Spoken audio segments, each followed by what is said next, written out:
Welcome to an amazing episode of Sales Chatter. Good morning, Jeff. How you doing this morning, brother? Morning. Awesome to see you, brother. And how did last night go? It went okay. Let's put it this way. It could have gone a lot better. I think it had to deal with some of the marketing that we did on it, but I'm not disappointed. It's a first step of many. So, our next event is going to be after Christmas. I mean, there's no reason to have it, during the holidays right now, and everybody's going to be really busy. So, we're going to we're going to put our heads together, come up with a good event, and probably be at about mid-January, somewhere around there, maybe the second or third week in January. But yeah, it was okay. All right, well, let's get started, my friend. Let's do it. Welcome to the HPLS podcast. Live, relevant, and high performance information, conversations, and education weekly.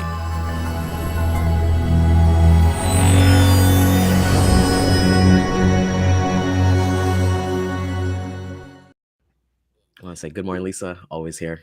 Always appreciate the Lisa. support. Oh, happy to see you, Jeff. There's been something going on since August that I've been seeing all over social media, and I want to get our thoughts on it today because I think it's something that's actually really important. And I'm just going to show a clip. We're going to be talking about quiet quitting today. I know everybody has their thoughts on it. So for those who don't know what quiet quitting is, I just grabbed this video off of TikTok. It's a video that went viral, and yeah, let's take our ears to listen. I learned about this term called quiet quitting, where you're not outright quitting your job, but you're quitting the idea of going above and beyond. You're still performing your duties, but you're no longer subscribing to the hustle culture mentality that work has to be your life. The reality is it's not, and your worth as a person is not defined by your labor.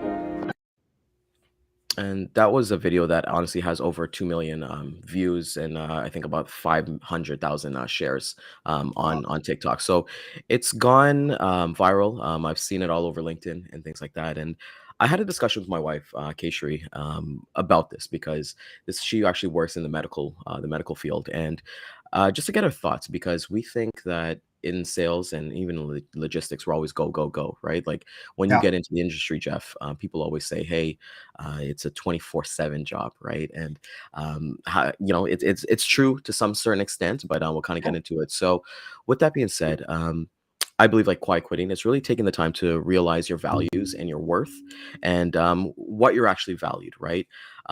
Recognizing and enforcing boundaries to yourself.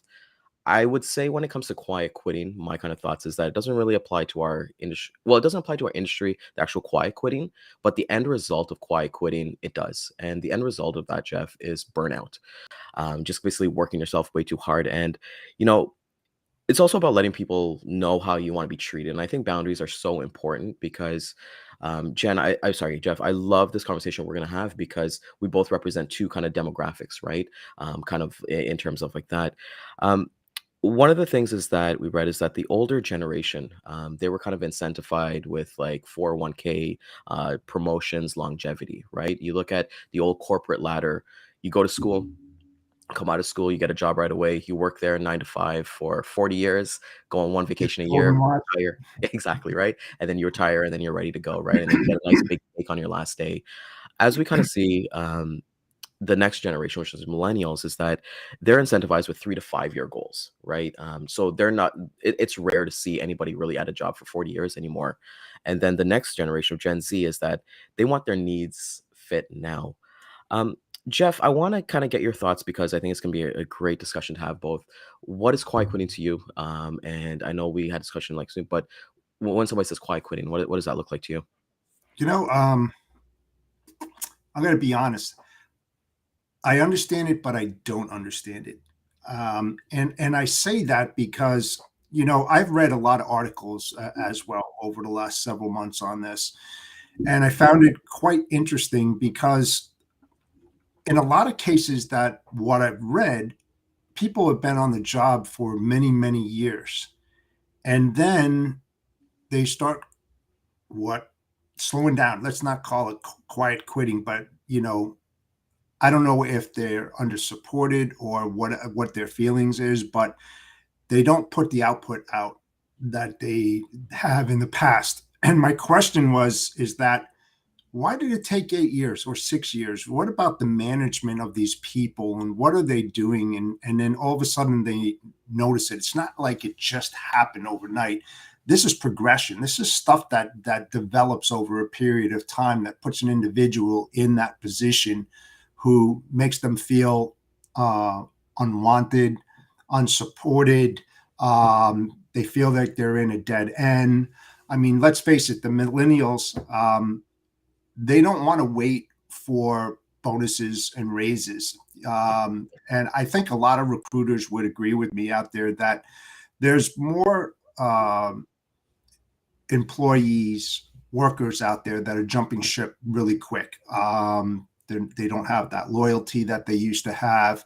They don't have the patience in their positions. And so they would rather jump ship and take a $10,000 increase in pay than to sit there in that position for a year and then get that review, get that raise, get that bonus. And I see that quite often. And I've had this conversation with a lot of people.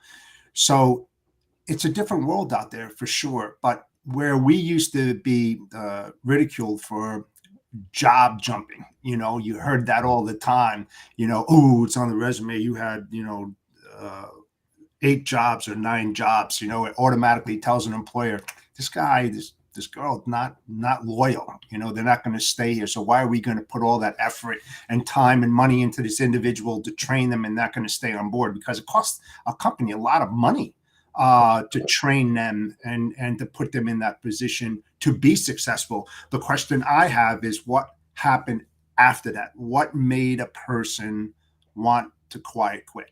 That's the key right there. What did they didn't do or what did they not notice? I mean, it's pretty crazy.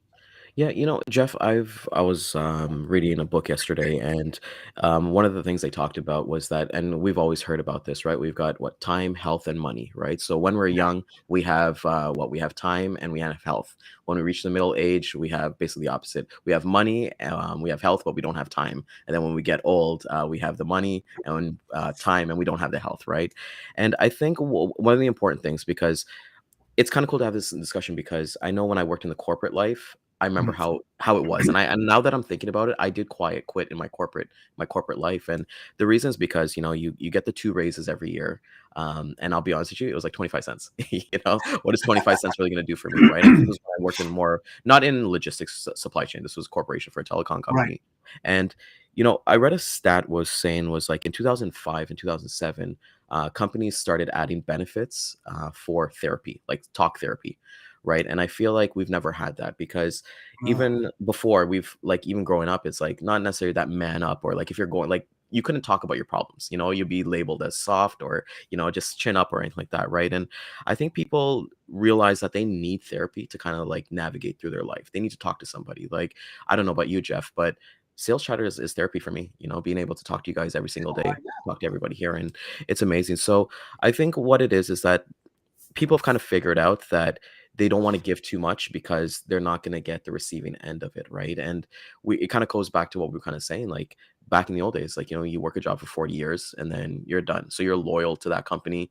The company will take care of you. You got some sick days and things like that. But even mm. Dean was talking about yesterday, we got rail strike, possibly, and the thing that's holding it up is paid sick leave.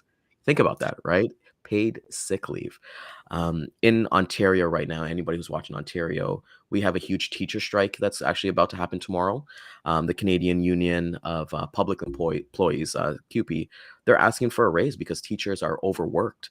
Mm. We actually read a stat yesterday, is that all the MPs in Ontario, they gave themselves $16,000 raises this year, but they will not give a raise to teachers for $3.25 an hour.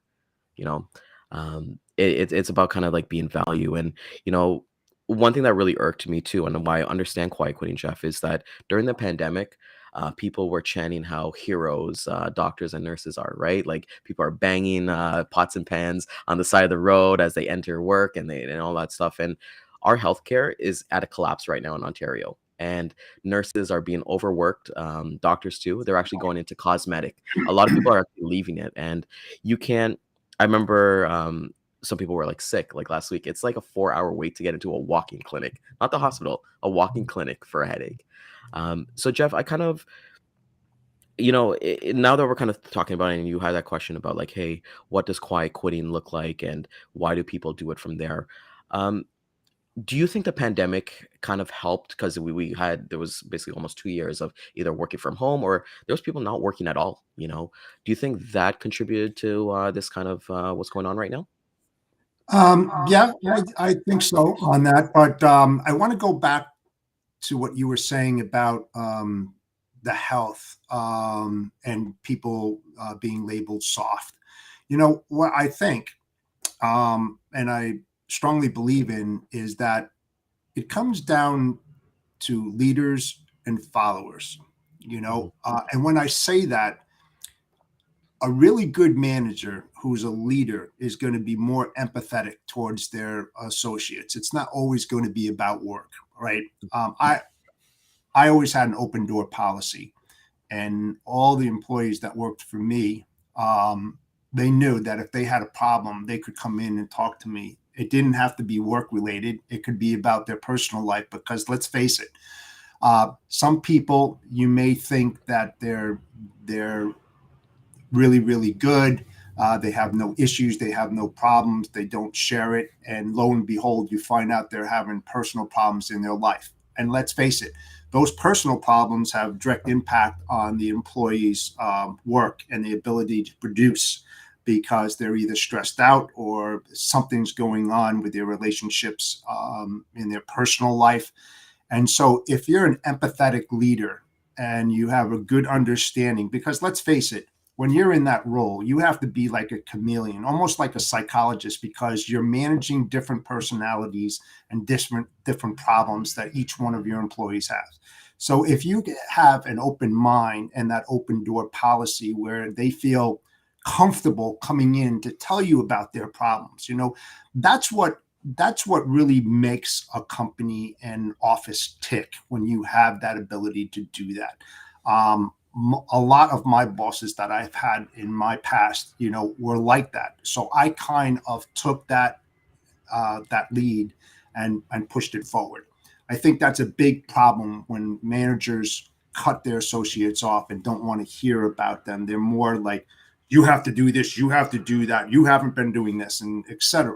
Right? But if they just got a little bit more empathetic and listened to their people, you'd be surprised how much more productivity you'll get on them, because those associates are going to say, you know what, that guy cares about me, you know? And that's really important. And when you come into the pandemic and now you're not in that office environment and you're remote, you don't have that support. You could still have your family problems, right? But now those family problems could be magnified 10, 20, 30, 50, 100 times, because you're not pulled out of that environment now going to the office, right? But you're still under the pressure to produce, right? Because now companies got really creative and started creating metrics to understand, where that employee is he hitting those Yeah, quotas, or whatever. So very, very difficult. But I believe that this goes back before the pandemic. I think quiet quitting has to do with managers quitting on their employees. love that. That's, I think, is a major issue, when they are more about me than my associates, and they should be more about the associates, not themselves. So that's what I think. I love that, Jeff. And DJ actually brings up a great point here. Like, it is exactly what you're saying, is that people quit their bosses and leadership because of two reasons: either lack of inspiration or lack of belief in leadership. There are two exact reasons why he's quit any job or venture in the past. And, you know, I love what you say there, because one of the things that I've kind of noticed is that, when somebody gets promoted to like a manager, Mhm. especially in sales, it's always because of their sales record, right? It's always about, hey, they're in the President's Club, their highest performer. One thing I'll share with you is it's cool, because it's amazing to see, is that my first job, Jeff, I worked at McDonald's. I was 15 years old and I worked at McDonald's, and I worked my butt off till I actually got promoted. I was the youngest manager at that branch. I actually got promoted at age 16 6 months Nice. in, I got promoted. And here's the thing that brought it in together. When I got promoted, they actually sent me to MIC University. Like MIC University is actually a thing. It's a training thing that you go for 2 weeks, and you're there to learn how to become a manager, how to be person, how to manage people. So, and my biggest thing was that I'm 16 years old and I'm managing people who are almost double my age, and those things that I feel like that's lacking when somebody gets promoted is that they don't go through the necessary steps of like, okay, I was a great salesperson or a great ops person. How do I be a great leader? And I know there's resources and people can do that, but I feel like companies, it should be included in their benefits or like their pay or anything like that, because you've invested in that person to be your manager. So, like you don't promote somebody that you're like, oh, they're going to use this to pat their resume and then leave, right? So people get promoted to stay. So being able to have like that leadership program and then letting them understand, okay, this is how you manage people. Because I know a lot of people, Jeff, say is that, I'm going to lead by example. Even I tried it when I worked at McDonald's. Like, oh no, these guys will see me all working hard. I'll get on the floor, I'll scrape the ground and all that stuff. But at the end of the day, what is that doing? People are just seeing that. But I need to lead by example because I need to manage a whole store. Right. Correct. So like you kind of said, people kind of leave leaders and things like that. Where, like you said, this has kind of been before the pandemic. And I like, have you ever come across anybody, even yourself, but even like a family member or a friend, just venting to you, like, I just don't feel valued, thinking about a change. And, what kind of advice did you give them or did they give you? Yeah, and this is a sad story. When I was at Ford, I had one of my associates. She was always late, constantly, all the time, and we couldn't just like fire her. And I started asking certain questions and everything, and we had to go to arbitration. And it was very, very sad because she was a fantastic employee. But what I was saying before is that she had some personal issues at the home, and her husband didn't want her working, and she wanted to work. And so she was getting pulled in many different directions, and she was misleading me and all this, but I was catching on. And so she went all the way to the end and went through arbitration. At the end, she said, "I'm really, really sorry, but my husband doesn't want me to work. And I love working there and everything." So it was a very tough situation, like that, when you have to go to that extent. But I understood it, and it was a person she had to live with. She didn't have to live with the company she was working there, and she had to face that individual every single day. So when I talk about being empathetic and trying to get on that side of that person and their problems, it's really key. Um, and that helped me to develop, to ask even more questions to other associates. And the other thing is that when I was with Snyder, they had a program called MAP, Management Assessment Program, which helped develop high producing associates to the next level. And there were steps within that MAP process. That's why they call it mapping, to put them through those certain steps in order to get them to that management level, where they would succeed and not be left behind. And I did that for a couple of people, and they went on to really, really good, high-paying jobs and directors and stuff like that. So yes, to answer your question, you do have to have programs. I believe that corporations should have those type of step processes in order to develop, their top performing individual. And I got to say this: you can't have a trophy employee, meaning that you don't care about the other employees, and this guy or girl who is producing, you're just strictly focusing it. You have to treat everybody as an equal, but do notice their accomplishments and then help them along. It's like what you said: a good leader gets in there with their troops and does exactly what they do, lead by example. And that's what you have to do. And then the associates, when they see this other individual who's selected, it's not about, oh, why didn't I get that and all that.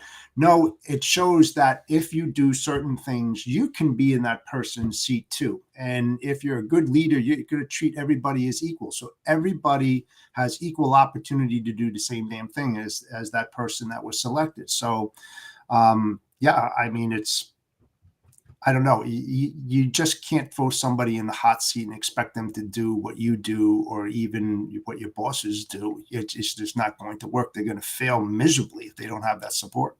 100%. And And I want to get, I want to do. They're going to quiet quit on that. If you get thrown into a fire and you can't put that fire out, you're going to burn out, and you're going to want to leave pretty quickly. And I want to look at a different perspective about it, right? Because people think quiet quitting. So you're doing kind of like you're doing your job, right? You're there, you're doing your 9 to 5 or anything like that. And I think people are just putting more effort into their self and their family priorities. I know Dan kind of mentioned it, like, there's times that he worked and he was told he's going to cut out family time. And I made a point to kind of say, like, my family time, my sleep time is non-negotiable, right? Like Right. those things are for me. So I think, we have all these resources around us, and, even gaps in resumes. And Michael Zellick, he's amazing HR professional. Definitely hit him for a follow, because he definitely has a lot of great content. And, he says that quiet quitting reminds him of when his teachers work to rule, which we're actually facing that in Ontario right now, is that the thing that he noticed that they didn't have school sports anymore. So you think about that, Jeff, right? You look at teachers, right? Like they're there to really teach, like let's say it's history teacher or be your homeroom teacher and like that. Things like sports are things that, those are add-ons for them, right? Like doing the basketball team or doing track and field and doing volleyball. So those are things that they don't no longer need to do. And when I kind of look at quiet quitting and spending time with that family, because when you get home, you want to be able to look at your family's goals, right? Nobody wants to be working all day at their desk, because you get burnout, right? And burnout, it doesn't benefit anybody at the end of the day, right? I don't think burnout is something that you want to you want to expire. We got that hustle culture and everybody has great things. And Kyle brings up a great point, and Zalik could actually agree to this as well. It's like, his employees have never quit because he's doing a great job of being a manager and being there for them. And I know at Wellington Group of Companies, they do that. They truly care. It's more than a pizza party. It's more than Wellington is probably one of the only companies I went to that the CEO would shake my hand and say, thank you, thank you for doing an amazing job. And it's simple things like that. But, I think when it comes to quiet quitting, we're looking at people right now. They're interviewing for jobs. Some companies, they've got like a 10 interview process, right? And then it's like they terminate them, and then they're stuck in limbo for months. A big thing that I saw in Ontario is that during the pandemic, our Prime Minister Justin Trudeau, he created something called a benefit called CERB, where basically everyone who applied for it, they got $2,000 a month, right? So all the restaurants were closed, Walmarts were closed. You can only go to groceries. Like those were the only things, right? And what I saw was that everyone who was working in the restaurant industry, they took that money and they invested it in themselves, right? They started their own side businesses. They did their side hustles. You know how many companies I've seen, like companies that are like catering companies or makeup art, like different niches that they've done so well in their own side hustles that they're like, screw this, I'm just going to work for myself. I'm not going to work for a corporation anymore, right? And I've been reading like numbers on even like YouTube, like Jeff, you can legit make a life off of YouTube. And those opportunities wasn't around like 30, 40 years. So No. when you have options, when people kind of say, hey, we got a workplace shortage, it's just the wages are not matching inflation, right? And, it's like, I remember the times where I worked an entry level job and like I was barely getting by. So it's like, why I'm taking 2 hours to get to work, I'm there for 8 hours. I'm taking 2 hours to get home. And then there's days I couldn't even afford lunch, right? And it was like, what am I doing this for, right? And it just doesn't make sense. And there has to be like an addition and subtraction from there. Sure. In terms of like your work, because I know you're working on this with your health as well. Is there sacrifices that you're willing to make in your personal life to make that higher so that like, your work is here, Yeah. like from there? Oh yeah, absolutely. I mean, that's part of it, right? Being able to sacrifice in order to get to that next level. It's not easy. It's not. Let's go back to what you were saying. You're talking about hairdressers and restaurant workers and stuff. Look what happened to them during the pandemic when you didn't have the patrons coming in there, or you couldn't wash hair. These people were left, out to dry per se. Talk about their self-worth. They didn't feel that because they didn't have that communication or those touch points with the people that they saw every week, doing their hair or serving them at a restaurant. And those are the people that got affected more than anybody else. Let's face it, the logistics industry, supply chain. Yeah, we were working remote, but we were working remote. We always had that opportunity in front of us. We had that computer. So yes, we could continue to work, but those people that were out there, I mean, just think about what sacrifice could they have done? There is no sacrifice because they were left out. They didn't make any money. They couldn't survive, and you said that Trudeau gave out that CERB $2,000 a month, right? I mean, and they were trying to invest in themselves. But think about the people that were in that role for 10, 15 years, doing it every single week. And now that valve is cut off. That revenue stream is no longer there, right? I mean, just think about those people and how much they suffered. And you talk about sacrifice, how many of them, are still in that position that they were in the past, and how many changed roles, right? And got into different things. So, sacrifice. I did a lot of that, and it hurt bad. It really did to move up, a good leader. I got yelled at a lot.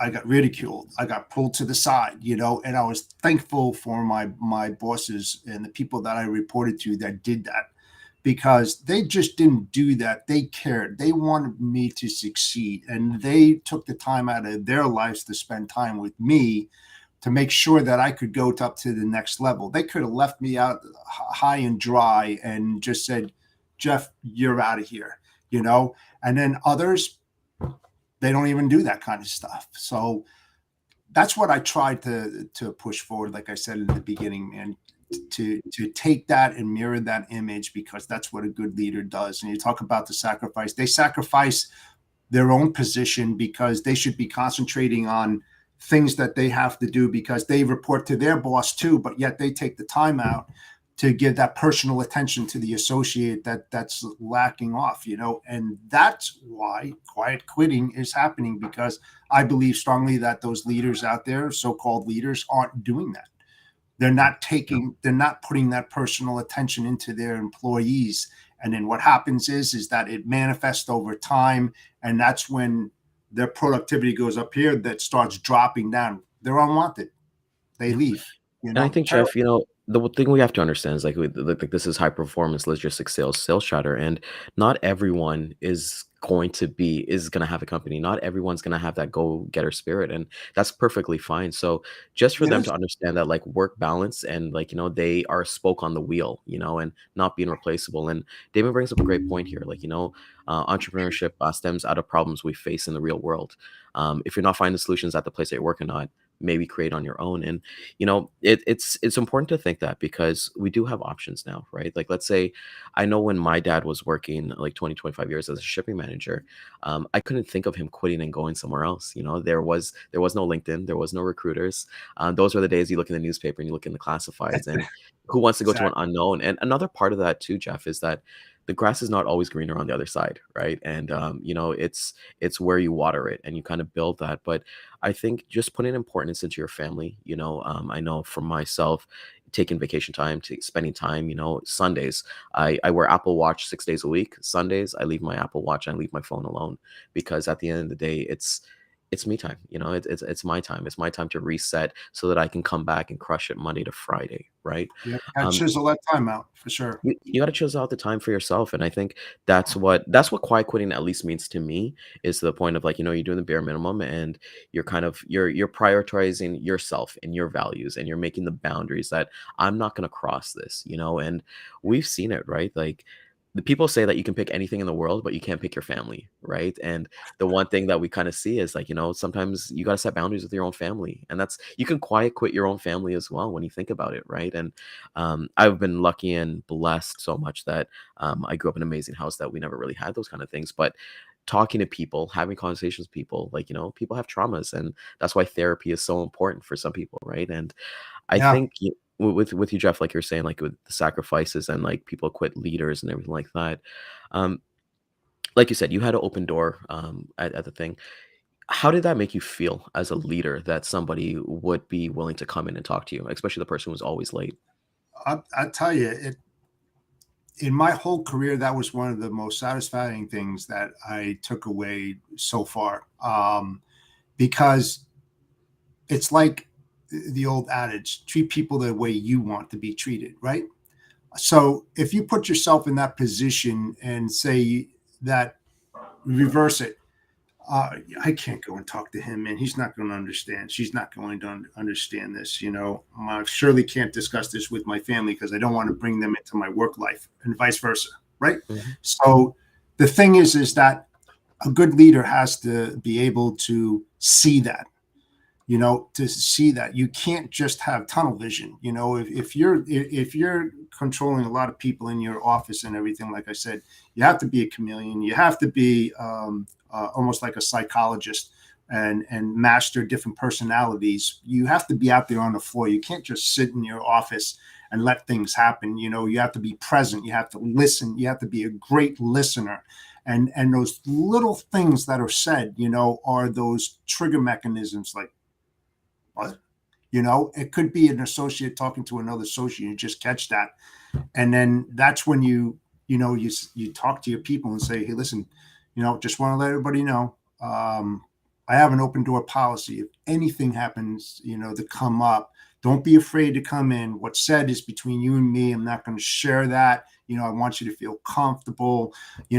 That's the empathetic side of a leader. You can't just be strict all the time and expect your subordinates to lead, because remember, you're only as good as the people that are supporting you in your office that you have control of. They fail, you fail. So that's why you have to be a great listener and listening what's happening in that office. And don't be afraid to ask or pry, but be tactful in doing that, to let that associate know that it is okay to talk with you. I think that's the biggest key that's going to shut that valve off on quiet quitting. Support your people, let them know that, that you have a heart that's not all about work, and listen to them and converse with them. Take them out to lunch, take the group Yeah, out to lunch. get to know It's them, very and easy. It's you know, not a hard task. It it's really not. isn't. It's not. And you know what, Jeff? Like even the word quiet quitting, I feel like it's nothing new. It's just always had different words, right? Like coasting, not being valued. Like they just had different words for it. And as you're talking, it brings up Milking the job. exactly. It brings up what we talked about yesterday with Dean at the beginning with drivers, right? Like just not being appreciated. And you know, it's okay. So as a society, all of us, we need to function, right? Truck Yeah. drivers need to bring their stuff into product so our consumers, we can purchase and like that. But it even starts at there, like how many truck drivers do you think of like quiet quit, like they're just going through the motions. We have like, people who are like, they've decided that I want to be home on weekends, I want to be home at the end of the night. So they're going to take shorter hauls and things like that. So they're prioritizing their values and their family, knowing that but gone are days I'm gonna that. Go ahead. Here's a great example. Okay. Look at the way that we feel as consumers or logistics managers, supply chain managers, when drivers go on strike at a at a port or as a company, and they picket and everything, right? How do you feel, right? Oh, you appreciate them when those things happen, right? Because you're dependent on it. You want that supply to come in there. You want your inventory there, right?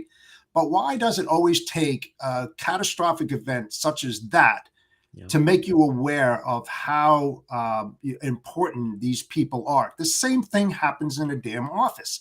Well, if you think about it. So why do we act the way we do when a strike happens, right?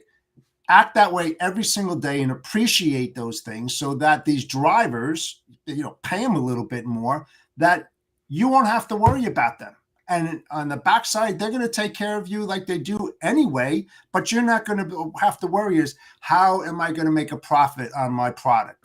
How am I going to get my product here now? I don't know. It gets me pissed off sometimes that it always takes a damn catastrophic event for people to wake up. But they know it already, but they don't want to say anything. They can't They say just thank you. I mean, thank you. Thank you to the drivers that are out there that are busting their ass day in and day out to put the products on the shelves that we, not just logistics and supply chain professionals, but as consumers, we help to put that stuff out there and we buy that stuff. So you got to really think about this, guys. I mean, start appreciating those drivers out there. Start appreciating your associates who work for you. It's easy. It's not a hard thing to do. And you know what? It reminds me of like relationships, right? Like we've all had boyfriends and girlfriends before we get married and things like that. And they've one or the other happens, right? When a relationship ends, somebody's quiet quit the relationship, right? Like they broke up with you maybe 2-3 weeks in their mind, and then they gotta physically say it, right? And I think it's just about appreciation because, like, we're seeing all the news, like we said, with the teachers, and that's a huge topic right now. Like our government has had billion-dollar surpluses, on their budget, but they're not going to pay the teachers who are more important. I think teachers, police officers, anybody in that kind of essential is really important. And it's crazy because like the answer is so simple. Just appreciate people. It doesn't cost you anything to be nice. And DJ, if you're still watching, you put me on to Jay Shetty, and he had the CEO of YouTube, Shelly Wojcicki, I believe, on the episode. And they asked her at the end, what's the one thing that you wish you had more of? And she said work-life balance, and this episode was like 2 days. Go check out that podcast. And you're talking about the CEO of YouTube here, and she's like, I shut off, I do take away, I do quit not quit my job, I do tune off, every single day so that I can come back in tomorrow ready and focused, right? Because something in 2 hours, if I get something to think about, it's not really going to matter. We think everything's so urgent, urgent, urgent. You and I, we can be plugging away, doing our prospecting or talking to customers, and that email comes or that call comes, and we're like, oh my God, I need to be there right away. And that's how people kind of see it as well, because I think quiet quitting, you're looking at the different sectors of industries. Like I look at finance. I know you're talking about the pandemic. I know so many people who are like project managers and things like that. They had to do all these Zoom calls every day while managing kids. Just imagine about that, right? Like, that's 2 jobs right there. And then their mental frustration is just like there. And I don't know about you, Jeff, but like everybody was home during the pandemic, and I'm a person, I like space. So if my wife, it was like, I need to have my own kind of space. And Lisa kind of mentions here is like, it's so simple. It feels good to show appreciation. And It does. I'm every day I'm so grateful. I wake up every morning. I'm Yeah, grateful me that too. I Me get too, to talk to brother. you guys. I get to kind of bounce ideas off of you with everything like that. But being a good leader, being a good manager, having that work-life balance and valuing life. Jeff, after you, because you brought the subject up to me on Monday, understanding that, hey, it's really about work-life balance. What's something that you're personally going to do to like ensure that, what, this is me working and this is my family balance? What are you going to do to kind of make it even, or even make your family life even better?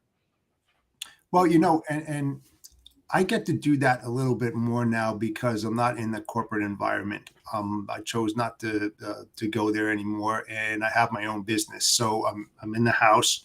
I see my wife a lot. My daughter, she has her own place, so I don't see her that often. But when she does come in, whenever she comes in, I get to see her. I get to spend some time with her.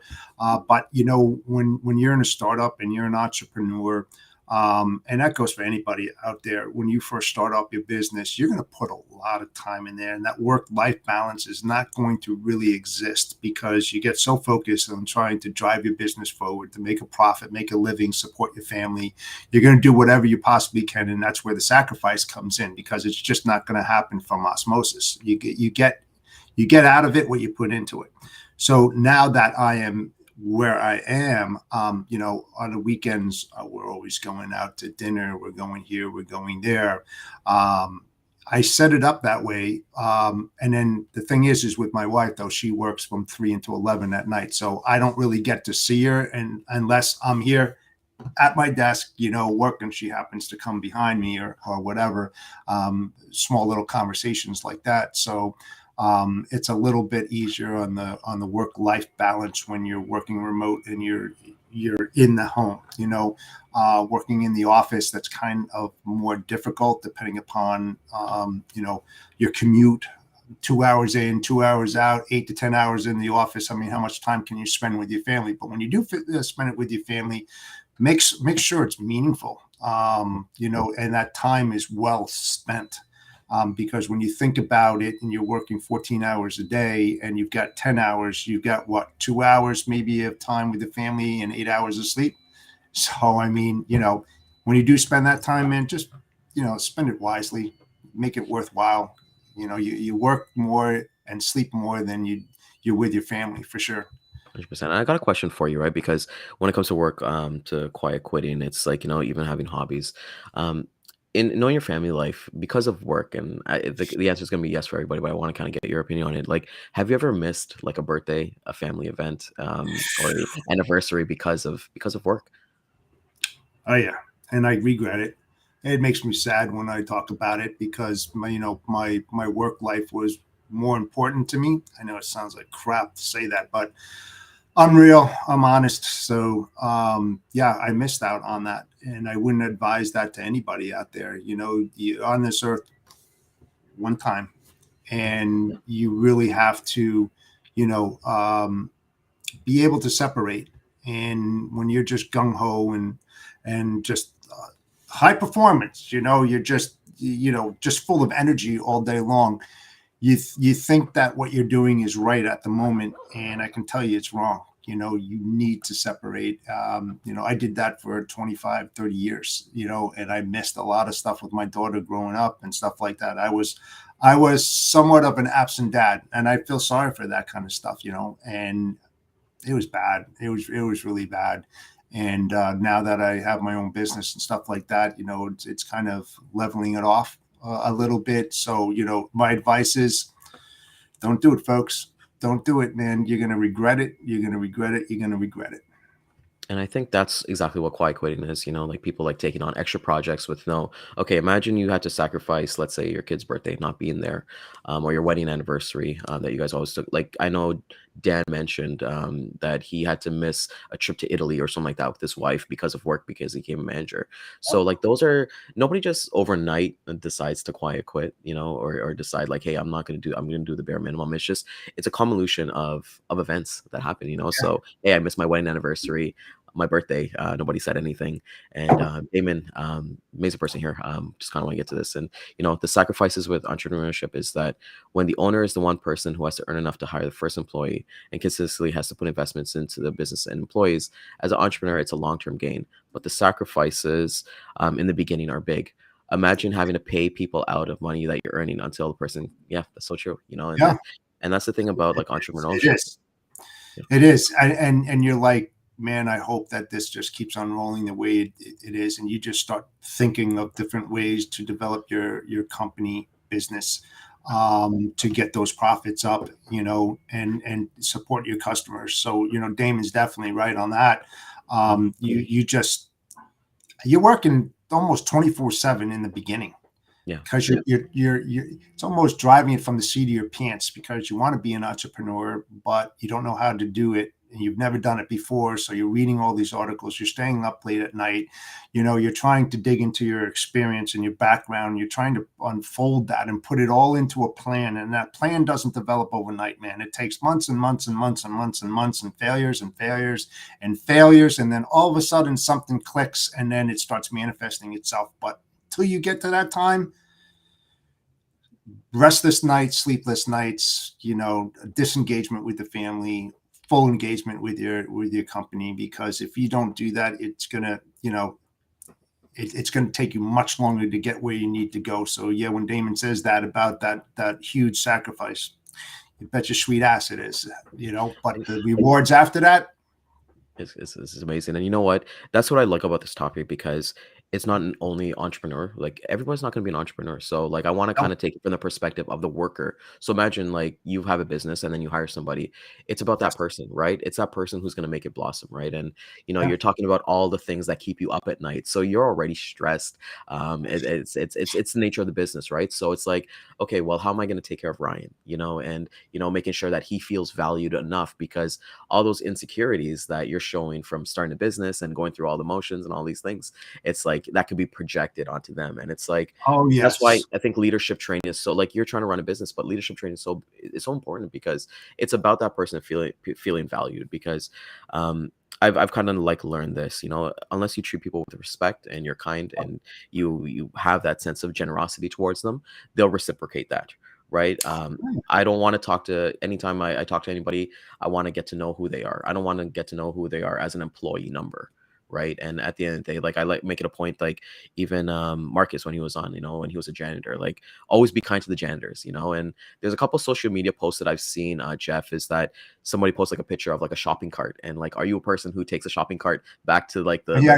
You the leave it thing, in the middle or of do the you just parking leave it out there, right? And was it you, I think, mentioned yesterday that whatever you do, whatever action you do, it's the next person, it's for the next lot. person, in things. So if you don't push that cart back, then that person's Yeah. going to Yes. have to do it. Someone's They're car can get they're wrecked, gonna and do it's it. like, Right.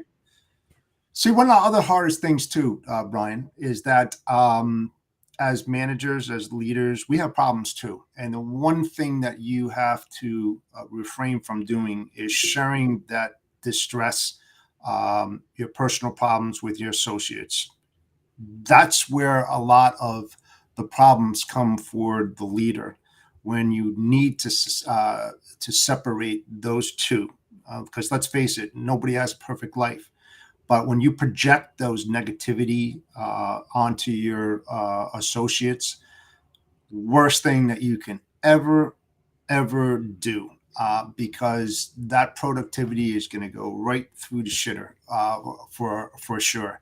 And that's where that stress level goes up to that leader, because he's got the pressure of leading his organization, his manager down his throat, his family life. And you really have to be able to absorb that, and then also understand how you can shed those feelings afterwards. That's that me time, that's that balance of life, and of your personal life and your business, because you surely can't share that with your group. You just can't. And vice versa, you can't take all the stress from the work and share it with your family. They don't want to hear that kind of stuff. They don't. and that's what therapy is for, right? Like, again, I find it's better to kind of like People, get a a, lot of people don't do that. They fail to recognize that they have issues, and they think that they can handle it themselves. That I'll get over this monstrous hill. I know I can do that. And before you know it, I've had a lot of friends where it just absolutely snowballed effect and just manifests itself at a high rate of speed. And you get to that point where there's no turning back, and that's where the issues are going to happen. well, it's like For they always sure. kind of say, like, you want to go fast, go alone, but if you want to go far, go together, right? And you go with people. And that's the one thing that I've kind of taken away from Quiet Quitting, is it's about people, the team. It's not about logos. It's not about what you do or what you say. It's about the Not people. about Because, titles. It's not yeah, about titles. You yeah, talk nobody cares about that, like my father-in-law, who was a major general in the U.S. Army. He was always in his troop, and he always said, "You always treat the janitor as you would a CEO, or vice versa, whatever. It's a person. It's an individual. They have feelings just like you. Don't push your ego. Don't make yourself look like you're up here and they're down there.